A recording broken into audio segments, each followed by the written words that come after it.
Good evening, ladies and gentlemen. It's good to join you this evening. Now, we've got a special guest who I will introduce in a little while, but as usual, a little bit of news before we come on to that. We had our conference on Saturday, of course, our annual conference, our second in-person conference. It was online last year. So we're up in Dunfermline. Fantastic day. A lot of the speeches will be on YouTube and Facebook before too long, so keep an eye open for those. My closing speech, I'll put that online. There's actually a bit of a technical problem with it, which means it doesn't work on a lot of phones. But we're just trying to fix that. So we'll re-upload it soon and then it will work on all devices. But for the time being, I think the versions that are there only work on something that's got stereo sound, basically. So sorry about that. But if you'd be patient, another version will be coming soon. We're in the process of finalizing plans for a trip to Stornoway soon. So on Friday, the 26th of November at 7 p.m. at the County Hotel, we will be having a meeting in Stornoway. So if you're over there, it would be great to see you again. We haven't been over there for quite a while. I'm not going on my own this time. There's 4 of us coming. Dave Bestwick, our North East chairman, Neil Deepnarain, Edinburgh chairman, and Philip Tanzo, who's a member of the Scottish Family Party National Council, are coming as well. Right, in other news, what have we got? We're looking for candidates for the council elections next year in May, but it just so happens that there's a council by-election in the ward where I live, Craig Lockhart and Fountain Bridge.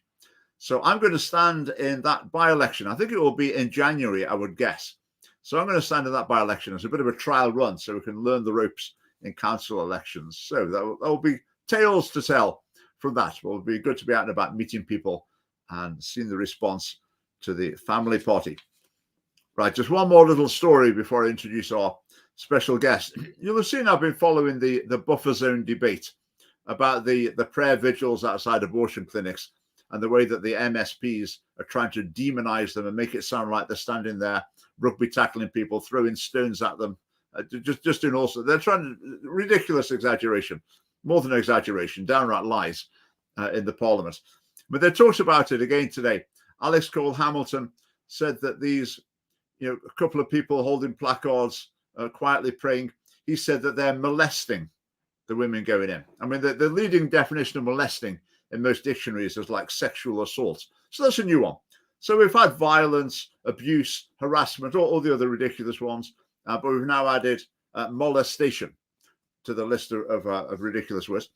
Now, it so happens, as I say, my wife organised these vigils in Edinburgh, and Emma Roddick, a new SNP MSP in the Highlands and Islands, who was one to watch, let's put it that way. She described these, 2 or 3 people standing there with a placard praying as being violent. She said they were violently preventing people going in to the clinic by sitting on the other side of the road with a placard praying. So Mary, my wife, wrote to her and said, have you got any evidence for that violence? Would you like to withdraw that? And I'll just read you a bit of a reply. I mean, this is something else. I stand by my comments I made last week. I consider the activity which I described in my speech to be immoral, sickening, and indeed violent. So she doesn't offer any evidence, no justification. Just she affirms, yeah, it's violent. Attempts to restrict access to healthcare, which is not true, particularly by those including handing out graphic images, which they don't, or descriptions to anyone who may well be in the middle of an emotional or traumatic experience, do not deserve to be described with soft language or euphemism. Now, sometimes someone presents an argument and you can see the fault in it and you can point out the fault. But sometimes someone says something that makes so little sense, you just don't know where to start. So she's not going to use soft language or euphemism. She's going to tell it like it is. But the point is, she's not telling it like it is. She's just saying something that just is a downright lie. So she says she makes no apologies for standing up for my and others' reproductive rights, which is not the issue. The issue is that she lied in the Parliament, saying that these protests, these vigils were violent. She says, I'm not in the business of retracting statements of principle. So for Emma Roddick, lying through her teeth in the debating chamber is a matter of principle for her. So, yeah, quite clear cut. Emma Roddick lied in the Scottish Parliament. Apparently, there's some sort of parliamentary privilege that means you can get away with it in the Parliament. But if she wants to sue me for saying she's lied, then go ahead.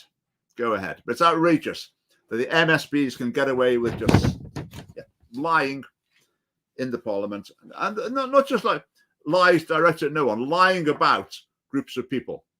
Lying about groups of people who've been engaged in this activity. Right, time for our special guest. Now, before we meet Niall Fraser, who's joining us tonight, I'm going to show you a little clip of Niall in action. So this is just a couple of minutes long. Enjoy.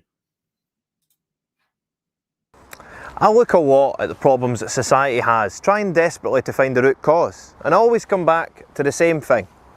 These smartphones and social media addiction.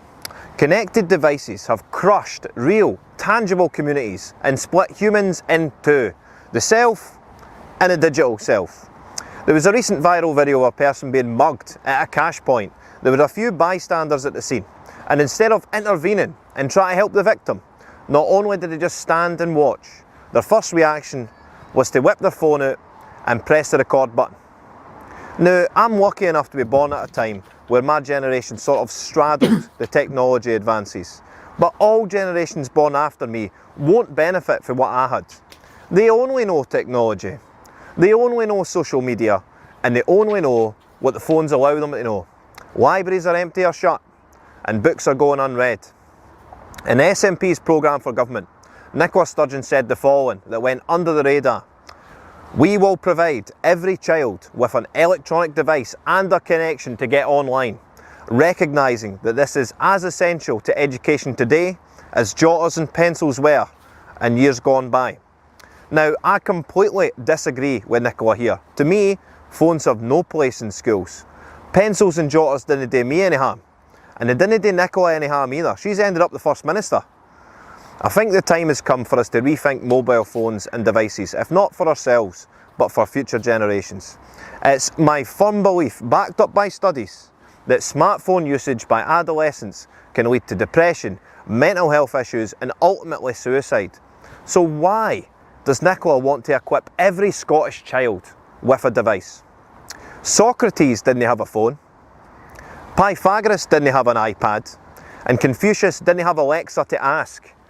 We all live in our own individual bubbles, getting fed tailored news, tailored information, tailored advertisements. Only by popping these bubbles can we start to build our communities back again. But before we do any of that, the biggest bubble that needs to be burst is the SNP bubble. That was great, wasn't it? So, welcome to Niall. Oh, I love that video. I really do. Yeah, it's a good one. It's a good one. Yeah. Now, I'm going to have to really concentrate to keep getting your name right. Have you heard of Niall Ferguson? Yes, I have, yes.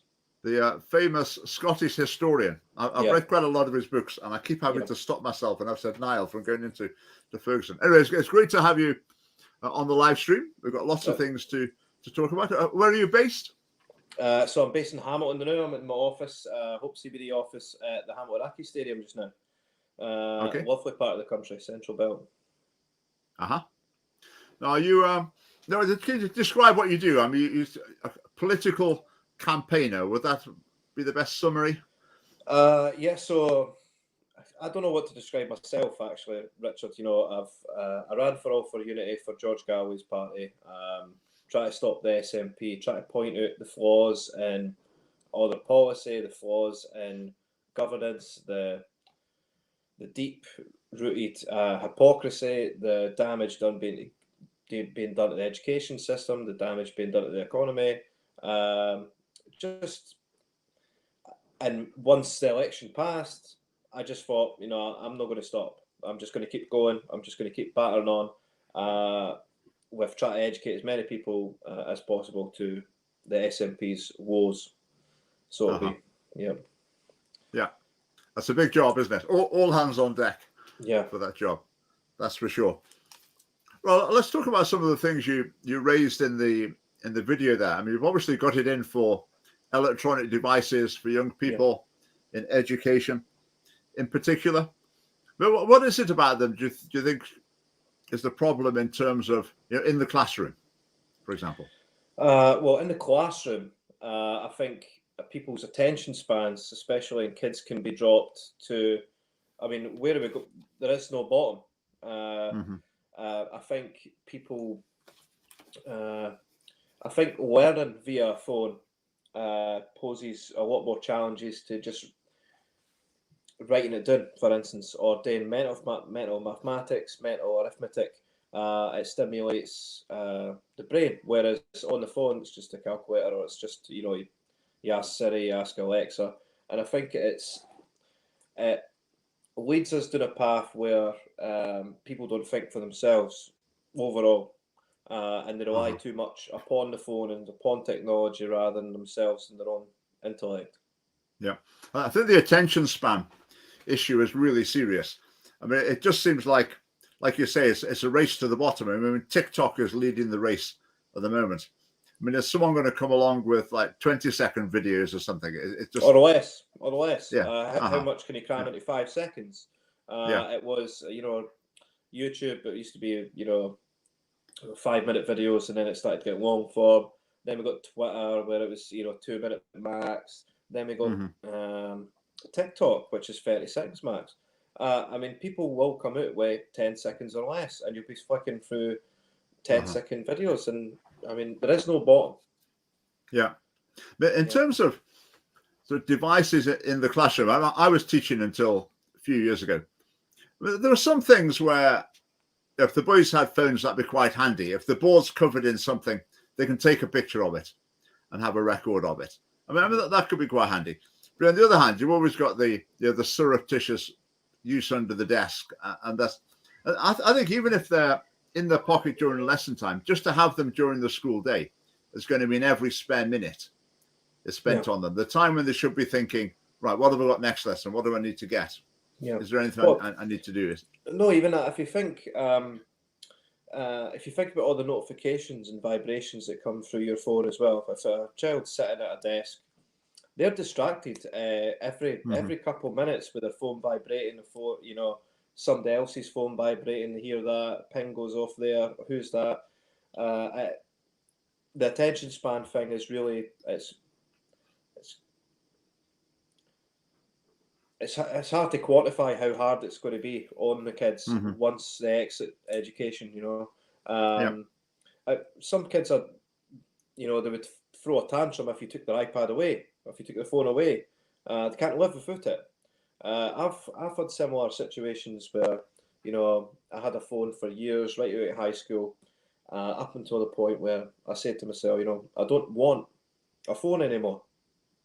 So I lived my life without a phone for about 5 years until I started this business. And I was forced back into the phone usage because I have to take the sales course. But what a 5 years it was, Richard. It was brilliant. No technology. And I would recommend it to anyone. If you could go without a phone, do it. You live life to, you take in every moment rather than on the phone. It's vicarious through the lens. It's horrible. Yeah. We'll bring in some comments in a minute, some interesting comments. I would say with maths teaching in particular, I was a maths teacher, and I've seen a lot of people who they do maths on an iPad, say, and I just think it doesn't work. Go in maths, you've got to write it down clearly. You've got to write down the working out. As maths gets more and more difficult, it becomes more important to work systematically on paper. And I find with iPads, it just seems to be inviting people to do things in a really sloppy way. Yeah. And it just doesn't seem a good idea. But I think the teaching profession is very much led by fashions. If someone comes and says, this is the latest thing, this is what you need to do to be keeping up and get a good inspection report, and for everyone to say, oh, that's really good, that's very up to date, then that will sweep through. Now, I would imagine if you're teaching geography, then being able to put maps on with wind blowing around or whatever, or show videos, I mean, that's all good. But I think a lot of things, though, it just doesn't help. It's a distraction. I think maths in particular, I say everyone. The other thing is, do people need to learn to write anymore? I mean, my handwriting is atrocious. I have to really slow down and concentrate to write in a way that other people can read. At the conference, a couple of people asked me to write, to sign my book, and I said, "Oh, well, how do you do that?" How's your handwriting? You touch upon some very strong points. I mean, it's handwriting. When I was at primary school, I remember a handwriting competition. I don't know if that was around about, but we had handwriting competitions where people would practice their handwriting over and over again until we found out who had the best handwriting. That doesn't exist anymore. I'm sure it doesn't. And what you said about the maths as well, I remember my maths exams, you always to show your working as well. How do you show your working on an iPad? Yeah. I think technology is obviously a big part of life, and kids need to learn how to use devices. On the other hand, I'm not sure how important the role of school is in teaching children to use electronic devices. I mean, is there any child who can't use a smartphone because they didn't get taught at school? So I think learning to use these devices is actually quite easy, but using them for academic purposes. If, say, you're writing an English essay, then sometimes you're going to write it on a word processor. Maybe sometimes you'd handwrite it. I'd be sort of okay with that, I think. Well, the phones, what's to say that if education's done digitally, why do they need to go to school? Why? So you risk actually just killing off the institution of schooling altogether if it's done through iPads, through the phone, through computers at a distance. And we've seen the detriment to kids over the lockdown.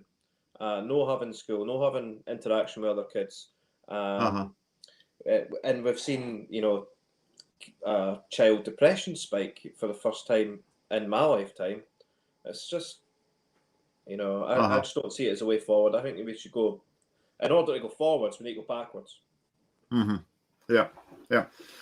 I think the things like learning handwriting, etc., I mean, they would be quite tough probably for most kids. You really have to put a lot of work into that. But I think the trend would be to find ways of bypassing. I mean, in maths, it used to be, for example, long division. You teach children long division when they're, 9, 10, 11 or whatever, and they would learn how to do it. But the drift was towards basically thinking, it's too difficult for them. So we're not even going to try to do that. So you try and come up with easier methods that don't really work. And then you just go on to using a calculator. So it's bypassing the challenging things. Right, let's have a look at a few comments. We've got lots of comments here. So let's see. Now, Bruce has been coming in. Right, how about this one? Is technology not integral to children's education? Technology is the future and has done so much for me, you and Richard. It's how we're communicating right now and how you're broadcasting yourself. Indeed. See, it highlights something that obviously I thought when I was making that last video was I'm putting the video out on social media. So it highlights a certain type of hypocrisy. But how do you get the word out these days? Because technology, in my mind, it's killed off tangible communities, like I said in the video. So how do you get the word out to your community without using, this technology? So it touches upon. It's a very hard nut to crack. Yes, we are using technology now. Who says it's the future? Future's what we want it to be, right?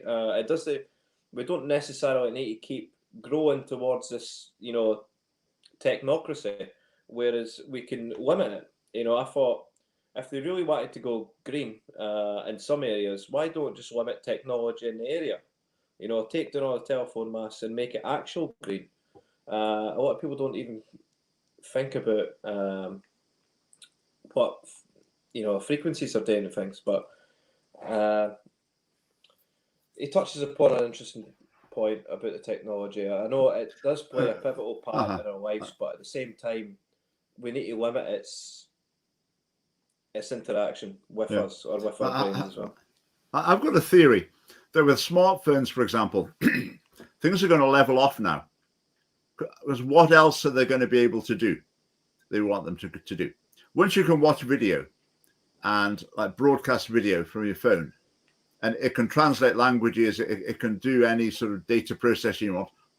What significant breakthroughs are there now with your phone? It's already a movie camera, like a broadcast device. I think, okay, they are going to be able to do more and more things that they'll improve in various ways.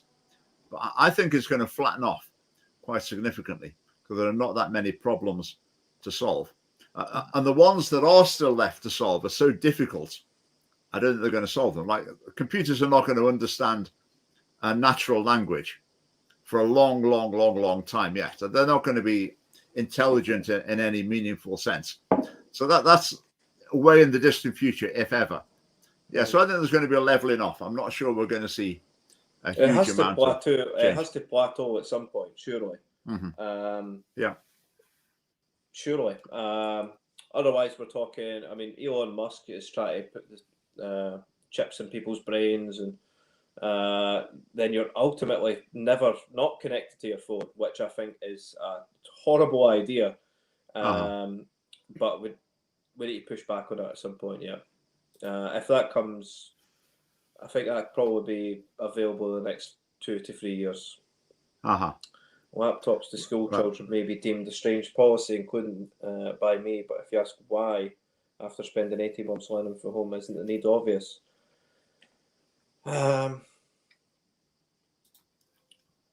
think the motivation for free laptops was votes, but they announced it in the middle of the election campaign, not in the middle of the lockdown. I mean, that's the key issue there. I think during the lockdown, devices were important. How many families actually haven't got a device to sit the kid in front of to do their schoolwork? Very, very few, I would think. I would see it more as a bribe. So. Well, it does sound like an election bribe to me, but at the same time, they imposed the lockdown on our kids in order to then give them laptops as a justification. So it's not... it's a contrived problem. They've created the problem and now they've said they're solving it by giving laptops out. It doesn't make any sense. How about allow the kids to go to school? It's as simple as that. I wouldn't have locked in schools if I had any say in the matter. I wouldn't have locked in the schools. No, I agree. Yeah. I think if you're a 15-year-old, it's quite likely you haven't got a laptop. You might have an iPad and your phone. Yeah. But if they say, we're going to give you a laptop if you vote for us, basically, if you vote for us and we win, you're going to get a laptop. I mean, that's pretty close to just straightforward corruption, isn't it? If you actually... not just a laptop, a bike as well, Richard. Yeah. You're going to get a bike and a laptop. Yeah. But one of the MSPs a few years ago spoke about... She said that she thought children had got the right to have a bike. And that they just make up rights out of thin air. I mean, how much is a second-hand kiddie bike? They're about 10 or 20 pounds. Maybe 30 quid tops. I was just thinking that, yeah. Yeah. Because people, they don't get worn out. They get grown out of, don't they? Yeah, absolutely. So there's a massive glut of kiddies' bikes on the market. But if you give them away, if you say to someone, do you want a new bike? What are they going to say? Yeah, of course I do. Yeah. Are they going to ride it? Who knows? Well, the classic illustration, a friend of mine got a new bike. The government did some scheme where they'd buy you a new bike if you're going to cycle to school. So we got a new bike from the government. Not cycle to school, sorry, cycle to work. Yeah, I remember that. But then just didn't really get around to cycling to work. Whereas I use my bike a lot. So when one bike falls to bits, I go and buy a new one, or a second-hand one or whatever. So I paid for my bike and I use it all the time. That's the thing when you start giving things away. Everyone will take one, but... what happens if you run a bike shop in Edinburgh, Glasgow, and the government announces they're going to give free bikes to everyone?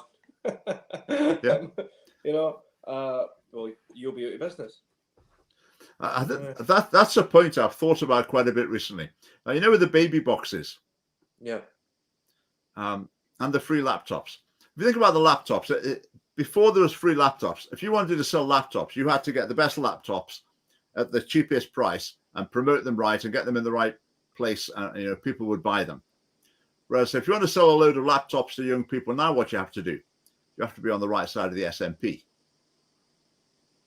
So it's a way they exert influence. So if you're in the laptop business, then it's in your interest just to keep your head down as far as criticizing the SMP is concerned, if you want the big contract. Same with the baby box. It used to be if you wanted to sell, baby baths, you just had to try and find the best ones in the nicest color at the right price. Not anymore. You have to be the people who know the right people in the government to get the contract to sell them like 100,000 or something. Most of these baby boxes end up in charity shops, or the items in the baby boxes end up in charity shops. That's the sad reality of it. And charity shops, in most cases, stop taking them. They've got too much. They've got really, full of the gunnels. Couldn't get any more items as baby boxes in the charity shops. So it's another failed endeavour. I mean, we're all for helping young families.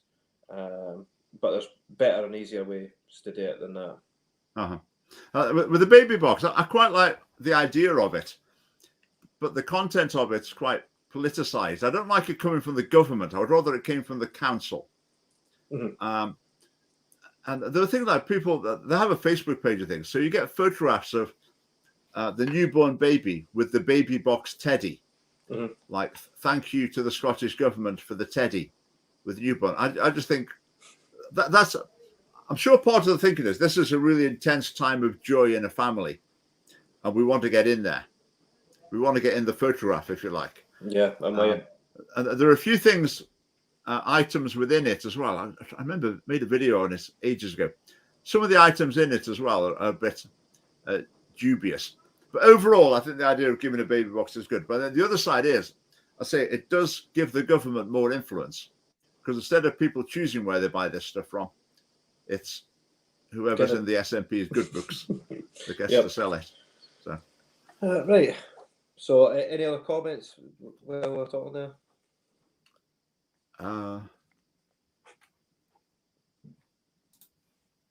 But it isn't from the Scots, it's from right. Okay, well, it comes with Scottish government branding on it.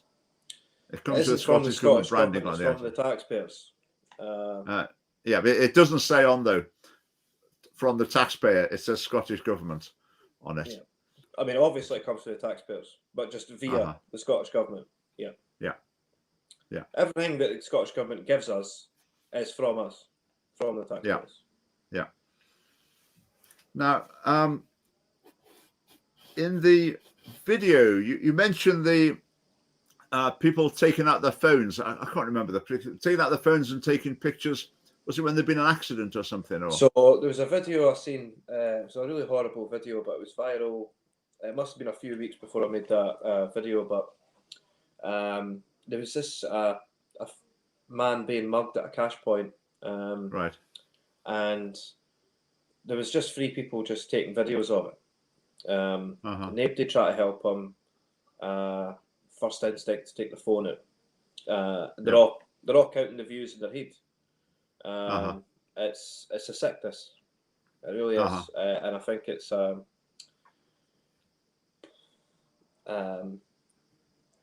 mean, how do we stop that impulse? How do we correct that reaction? I think that's like you were saying. That's people who are living in a parallel world. So like the virtual world is dominating their thinking. So they see something in the real world, and their first thought is, "How's this going to play in the virtual world?" Yeah. I've seen quite a. It's a separation of the self. You've got people use Facebook. I deleted all my social medias, and that's why I didn't have a phone for these years. But you. On Facebook, people live their own way digital life. You've got your family photos, you go on holiday, blah blah blah, and it's always somebody's best day on Facebook, or it's their worst nightmare. There's never the happy medium. It's always the polar opposites.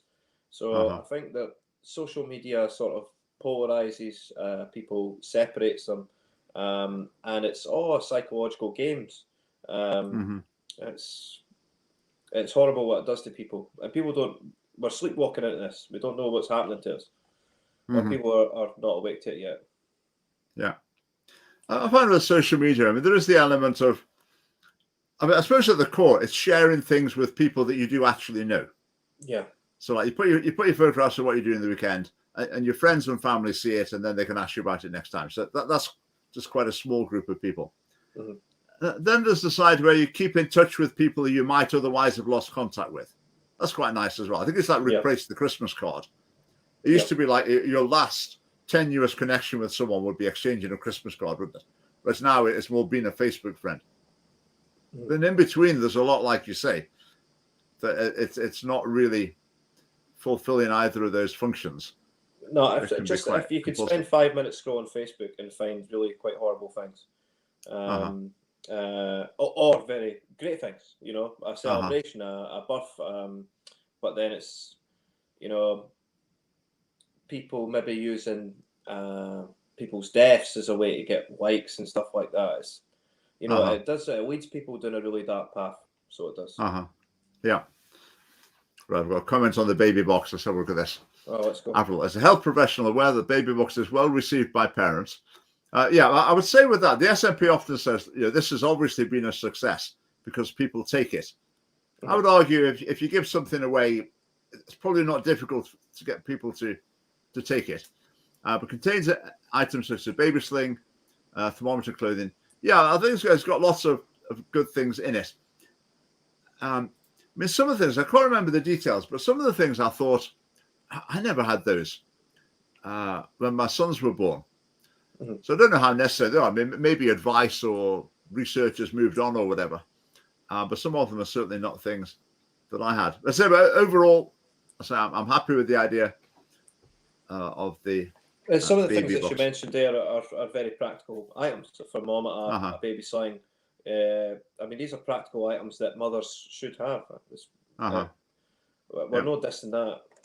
I mean, there's one thing in it, like there's an app to download, and it plays different sort of music for playing different games with your child.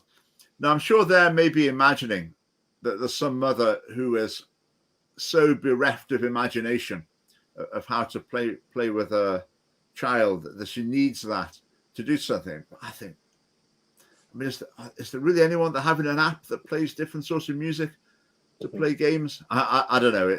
I imagine they must have paid thousands of pounds to get that app made at some university or other. But I wasn't sure that was value for money. That's an interesting point. Of course, it goes to everyone, regardless. And I would argue if you're wanting to increase fertility, then offering help to people having a baby is a good way to do it. So benefits in general to wealthier people, I think that's a very valid question. I tend to think the baby box, I would be okay with that going to people of all incomes. And just returning to education, I've got something to show you. Now, I mentioned this before we started. I said I won't show it to you because we can get your real reaction when you see it. Right. This is from the front cover of the latest magazine of the General Teaching Council for Scotland. And it shows a picture of their vision of the classroom of tomorrow in Scotland. We can have a look at it and see what they think needs to be in the classroom of tomorrow. What strikes you about that, Niall? Anything there? It's maybe a bit small to see some of the things, actually. No, I can see. So it's basically a computer at every desk. Yeah. And plants everywhere. Oh, and there's a pride sign. A pride flag, yes, of course, yeah. Better put that in there. Just behind the teacher, a recycling box. Yes. I'm trying to make out the... I mean, what do you think's appearing on the screen? You can't quite see it at this scale. It's a gender equality sign. Right, okay. So the only pupil who's sitting down doing anything like work is working on gender equality. So they're getting like political activist training. The other side of the board, I think at the top there is a United Nations Convention on the Rights of the Child poster. Underneath there's some sort of environmental thing. On the board, it's got 4 pupils' faces. Yeah. So the idea is it's the pupils doing the talking to the class. They're like listening to the pupil's voice. So there's one girl, well, one red-haired pupil learning about gender equality, and there's one watering a plant. That's the classroom of the teacher. It's only the redhead that's working. I don't mind plants in the classroom. I think that's a great thing that pupils are watering plants and taking care of nature. But I don't agree with the pride flag just shoving sexuality to people's throats. I mean, what age groups that? Could be any classroom. But where's academic learning? At every desk. See, if it was me, no computer at every desk. I'd have a blackboard and I'd have chalk. But where's the academic learning in that classroom? Nothing in that picture at all relates to academic learning. Nothing. It's all learning through a screen, except the actual watering of the plants. Now, someone could say, "Oh, well, that's just what's in the picture." But if you look through the magazine, through the whole of the magazine, there's basically nothing about academic learning. Okay. It's all about these other things.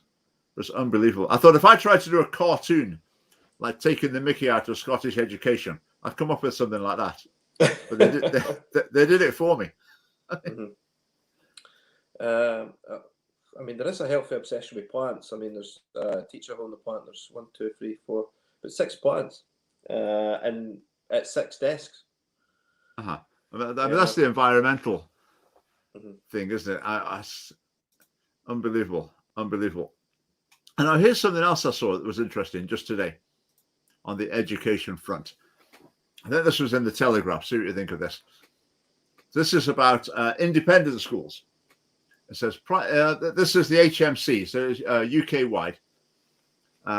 They argue that in GCSE, so that's like National 5, there should be more emphasis given to children's physical and mental health. So in the exams they sit, the qualifications, there should be more about physical and mental health. What does that even mean? So you do a sort of happiness test or something. You're not happy enough. You've got a B in happiness, Richard. Yeah, you got to work harder. Fail you. You work harder on your happiness. Okay, your dog died. Okay, fair enough, but you still got to get the grades. You got to. Now they need other skills such as oracy. Okay. Oracy. I mean, that's not even a real word. So, speaking, I assume. Data and digital literacy. There are significant concerns that our current education system is falling a long way short of offering the relevant education which promotes the breadth of knowledge, skills, attitudes, and values necessary for young people to thrive in the modern world. Now, this is the top independent schools in the UK. And basically what they're saying, these head teachers, is they want to make their education like Scotland. They want to have it like the curriculum for excellence. I mean, that's scary, isn't it? That's very scary. So in Scotland, this would be Fettes, Gordonston, Merchiston, Loretto, a few more. This is, Eton, Harrow, Winchester. These are the top schools, and even the head teachers of the top schools have just swallowed this this rubbish, basically, and they want to turn English education into Scottish. With all this problem. Let's see what else we've got. The acquisition of knowledge and learning skills are clearly important. Knowledge is important, but more emphasis needs to be given to physical and mental health, alongside data and digital literacy. Oh, I've done that, but haven't I? Encourage the development of ethical understanding, curiosity, creativity, and a love of learning. I would say with love of learning. I would say I love learning. I really love learning. So should everyone. What do you think? You should engender that in your students, and I'm sure you endeavoured to do that while you were a teacher. I endeavoured to do it. Doing it though, that's just some people are just not into that. They're not into learning. They're into football. See, this is a result of technology. What we're reading now is a result of technology. It's because we're in a changing world, and people need to have digital skills, and this is why all this stuff's getting rolled out. Odyssey, which it's not that bad a thing. It's just improving your communication, but they're setting people up for the digital Zoom world, where you're doing meetings over Zoom, where all you're doing is orating and talking. That's all it is. So I don't like this at all. I don't like this at all. I was amazed. I mean, you would hope the top independent schools, there would be a force for a bit of common sense and traditionalism in education. But I mean, forget it. But I think lots of people hand over their vast sums of money for independent education, thinking they're getting something that's really different, a really different philosophy than in the mainstream. But anyway, I took the last bit. Sorry. So where I ran for Unity, one of my policy ideas that I put to the leader, Jamie, was to ban mobile phones and devices from schools. And his first reaction to me was, well, that's already happening in the private schools and independent schools. So it got me thinking, why are the independent schools banning phones and devices? Because obviously they see it as a benefit to the education of the child. Otherwise, why would they be doing it? Yeah. And I'm sure the parents like it as well. Yeah. I think the important thing is that schools are in a position to decide. I mean, I can remember some incidents where you try and take a phone off someone when they shouldn't have it. And it would be easier to pull a tooth out of them to get the phone off them, because it's just so traumatic to lose it. But I think in a lot of Scottish schools, basically, the teachers, the school leadership, whatever, are not really in control. And they know what they could impose and they know what they couldn't. And probably stopping them bringing mobile phones, they just think, we can't do it. Even if we wanted to, we're not capable of enforcing that. I mean, so they should be capable of enforcing that. We're talking about kids. Yeah, absolutely. Absolutely. And the last thing, the author points out that far more is known about the teenage brain than when GCSEs were first introduced. I think that's... What does that mean? I mean, the idea is, we now understand that teenagers are impulsive and whatever, but this whole thing about understanding the brain, I always think it never helps at all. I mean, if you understood the teenage brain, so you knew the right place to give them a whack on the head to bring them to the senses, then that might be useful, or you knew what drug to inject them with to stimulate the brain or something. But the fact that you understand how teenage brain work, I mean, how does that influence what should be in the math syllabus or in the English exam? Yeah. But they're like saying, well, we're not so bothered about a maths exam. We're bothered about a happiness and mental well-being exam. There's another thing as well, right? So it might be unique to me, but when I was at school, I was really competitive, be it sports or even academia. So I would want the best grades, and I think what we're doing here is we're sort of, by ruining the curriculum, by just dishing out grades without, with the lockdown years, where we had exam results without exams. So I fear that we're going into this participation medal situation where everyone's going to get the same grade. No one's going to be unique. We're all going to be B's, just for instance, And what do you do if you're an employer? How do you discern who's a good candidate, who's not, when everyone's got the same grades? I think we're setting ourselves up for our huge failures down the line. The fact that we gave out exam results without exams, to me, is just extraordinary. It really is. Yeah. Well, that was the start of it. Then the process that followed made it even worse. It was fully blundered, to be fair. I was going to use a terrible word. But yeah, it was a huge blunder. And it ended up like a postcode lottery. Yeah. Well, I think what's happening now is that the educationalists are jumping on it and saying, look how well it went when we cancelled exams. It helped close the attainment gap. In other words, when the teachers made the grades up, the pupils in poorer areas got grades more similar to the pupils in wealthier areas. So they're saying this is obviously the way to go. Let's ditch exams completely. And a lot of them they're going further than just ditching exams. They're saying there shouldn't be any sort of standardized assessment. Yeah, they're deluding themselves. They're deluding themselves to think that there's going to be a reflection of, the attainment gap's still there. Just that they've artificially moved the goalposts. They're deluding themselves. I mean, basically, at the heart of it, they don't believe there's such a thing as innate academic ability. They believe that all children across all groups, the average academic ability is exactly the same. And so their mission is to get the results to come out the same. And the best way to do it is for the teachers to make the results up. Basically, universities will start setting their own entrance tests. Yeah. Because they'll realize that the school qualifications are not worth the paper they're written on or the email they come in. And it's true. And when I was growing up, Scottish education system used to be the envy of the world. And now you wouldn't want your child to go to school in Scotland. It's, we've turned the tables on that. The SNP have turned the tables on that. Yeah. Right, comment here. I agree much more attention should be given to mental health. My mental health was truly awful throughout school. I left secondary in 2009. Kids need to be taught how to deal with emotions. Right, what do you think of that now? Well, what I would say to Bernie, do you think people's mental health has improved or gotten worse with social media, etc.?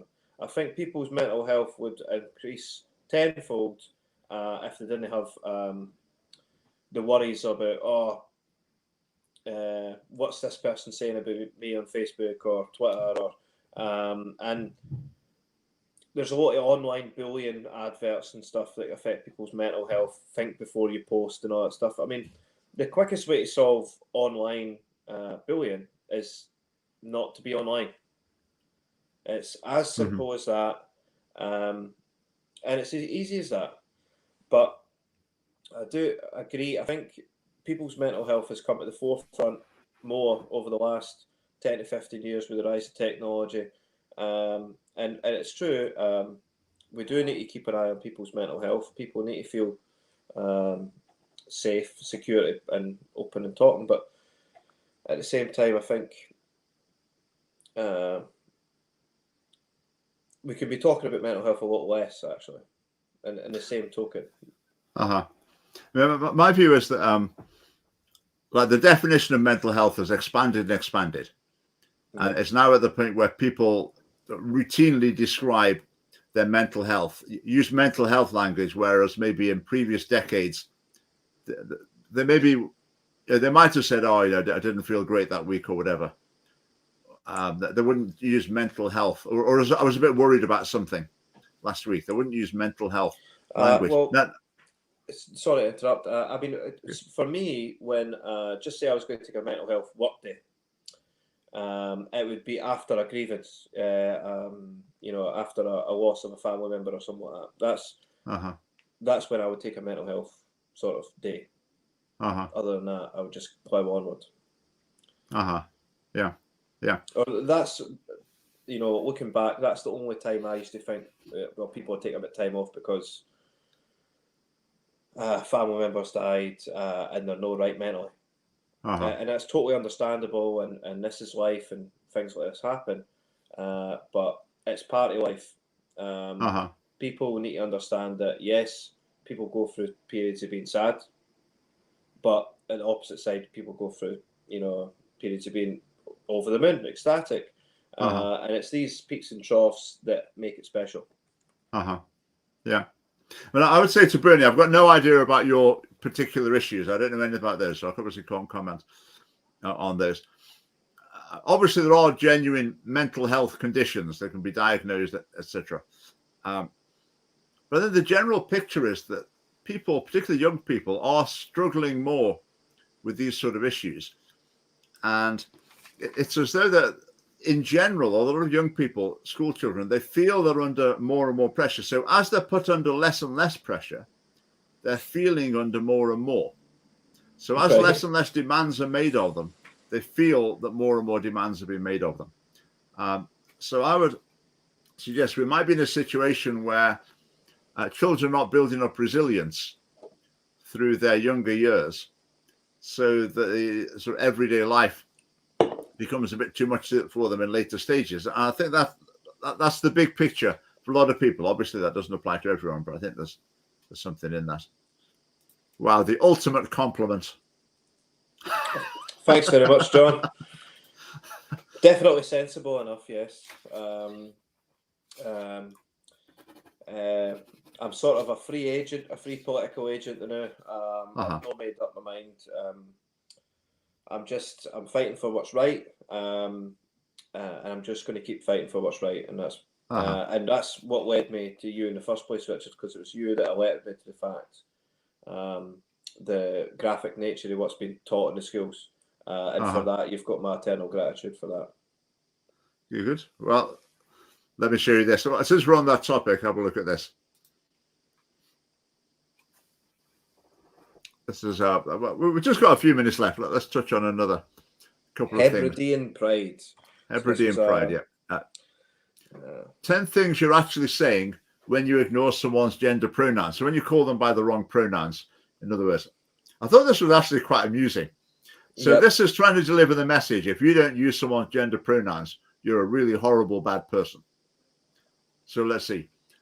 So you're saying to them, I know you better than you know yourself. Well, that may be correct. If you're speaking to a child, that may very well be correct. So really, but I would suggest that for any age, not just for children. I'd say that for any. Right, number 2. I would rather hurt you repeatedly than change the way I speak about you. Right, so the idea is that someone would like to do it deliberately to hurt someone, even though I would suggest that maybe that might be a way of trying to help someone. It is a way of helping someone. So this is like Orwellian double speak, where I think if someone's using gender pronouns and they're getting led down this trans path, I think that's destructive. It leads to harm, physical harm, mental harm, what we were just talking about, potential suicide risk. You would be helping them by showing them the reality of the situation.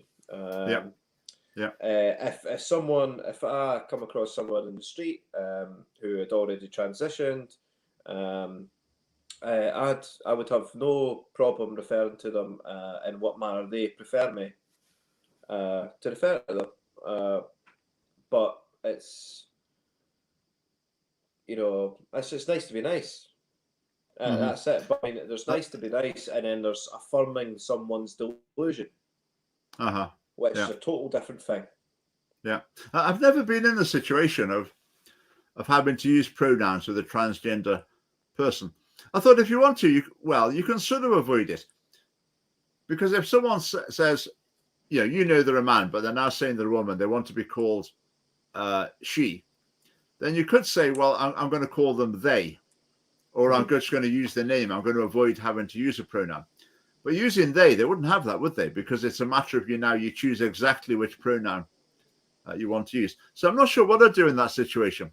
It might depend on various things in the context. But anyway, number 4 is the great one. This is the one why I put it on. Look at number 4. So what you're saying is, isn't real and and shouldn't be acknowledged. I just thought, wow. So if you ignore someone's gender pronouns, your identity isn't real and shouldn't be acknowledged. Gender identity. That's terrible. Well, the gender identity won't be real, and it shouldn't be acknowledged. So it's it just shows that there's 2 parallel universes, isn't there? The person who wrote that thought that that's a sign of someone being really absolutely horrible because you don't acknowledge their gender identity as real. Whereas I think, well, that's acknowledging someone's fiction Acknowledging Yeah. someone's fiction, affirming someone's delusions. Uh-huh. No, you're right. It shouldn't be acknowledged. This is horrible. Number 6, offending you is fine if it makes me feel more comfortable. Okay, as if the motivation is just completely selfish. Yeah. The only reason you do it is just because you're a bit lazy and you feel more comfortable. There's no sort of assumption of altruism on the other side. Not at all. It's always that your pure motivation is offence. To make yourself feel more comfortable. It's quite a terrible thing to say again. Yeah. Number 8, being who you truly are is an inconvenience to me. Again, being who you truly are. I mean, you're not saying that to someone because you don't believe it's who they truly are. So again, it's like speaking from a parallel universe, assuming that everyone actually believes what they believe, but they're just a bit nasty, so they won't go along with it. Not acknowledging that there might be any disagreement at the core of it. And why would it be an inconvenience? Yeah, good point. Good point. Why? Yeah. I am not an ally, a friend, or someone you can trust. Yeah. Oh, jeez. Again, that's a really extreme thing to say. It's not someone you can trust. Yeah. So you can't be looking after my money or something. I'm not going to do a business deal. I can't trust you. The one before, I'd prefer it if you stop being honest with me. But I would say I prefer if they were honest, if they were facing up to the truth. And I just thought that was quite interesting. I saw that. It definitely is interesting, yeah. I mean, the weird and wonderful world of gender identity and gender politics just gets crazier every day, Richard. And we've not even reached peak craziness yet. I think it's approaching fast, but we're nowhere near peaked. Things are just going to get crazier and crazier when we're changing passports, when kids are being told they can be any gender from 4-year-olds up. We're setting ourselves up for. I think we're setting ourselves up for a suicide epidemic, depending on how many people have undergone hormone replacement therapy and these life-altering drugs. I think we're really setting up for something quite horrible here. Right, I want to reply to this comment here. Why obsessed with gender pronouns? I think obsess is a pejorative term. I'm not obsessing. It's just we've spoken about it on this occasion.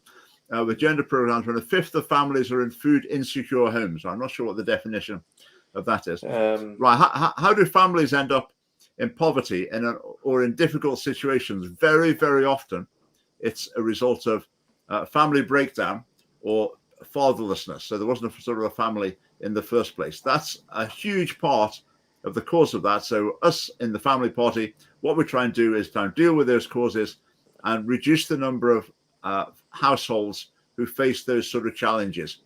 So we're not just interested in picking up the pieces, we're there trying to deal with the root cause. So that's our priority. So there we are. What I would say to Bruce is that's not our priority. That is one of the Scottish Government's priorities. If they had their priorities straight, then there would be no more people in food poverty. We would have tackled that situation. But no, the Scottish Government want to push this radical transgender ideology upon the schools, and this is what gives rise to parties like yourselves, Richard, who are combating it. They see the stupidity of it all. Yeah. Right, Bruce is back. The root cause isn't going to feed children tomorrow. No, and the Scottish Family Party isn't the government. But there's a benefit system already in place. And we support that. So that the existing parties in the Scottish Parliament are very aware of the issue of families in poverty, and they try to help by providing the necessary resources, and we're very supportive of that. But our mission as the Scottish Family Party is to fill the void in Scottish politics. So we're not here to repeat what everyone else is saying. We're here to add an extra thing. And the extra thing is basically the prevention rather than cure. So trying to stop families ending up in that situation rather than just picking up the pieces, but challenging questions are good. Well, it's 10 o'clock though. Yeah, it's been a Niall, that was a great chat. Really enjoyed that. You must come back on in a few months' time. There'll be lots more to talk about. Richard. Thanks very much. I'm sure. Now, let me just have a look. Yeah, there's a couple more issues I had on the list we could have touched on. I was going to ask you your take on climate change, but don't say we can save that for another time. But thanks very much, and we look forward to seeing you in the future. Thanks very much. And keep up the good work. Keep up the good work. I look forward to seeing more of your videos. Yeah, thanks very much. Right, all the best, Richard. Thanks for having me. Right, good night, everyone.